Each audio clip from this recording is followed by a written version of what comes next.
வெளியே மொறு மொறுன்னு உள்ள சீஸ் உருகி வழிகிற மாதிரி ஒரு சூப்பரான கார்ன் சீஸ் பைட்ஸ்.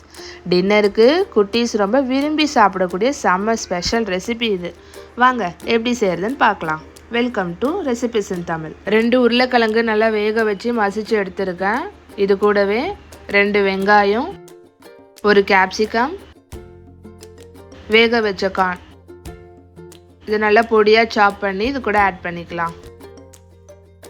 இது கூடவே 1/2 கப் வேக வச்ச பட்டாணி, 1 teaspoon oregano, 1 teaspoon chilli flakes, 1/2 teaspoon pepper, கொஞ்சமாக கொத்தமல்லி, 1 டேபிள் ஸ்பூன் கார்ன்ஃப்ளவர், இது எல்லாத்தையும் சேர்த்து நல்லா மிக்ஸ் பண்ணிக்கலாம். இப்போ இதை கொஞ்சமாக எடுத்து நடுவில் சீஸ் க்யூப் வச்சு பால் செஞ்சுக்கலாம். குட்டி குட்டி பாலாக செஞ்சுக்கலாம், அப்போ தான் நமக்கு நல்லா ஈவனாக வெந்து வரும். இப்போ இதை நான் பணியாரக்கல்ல 5 நிமிஷத்துக்கு வேக வச்சு எடுத்துட்டோன்னா நம்ம சீஸி கார்ன் பைட்ஸ் ரெடி.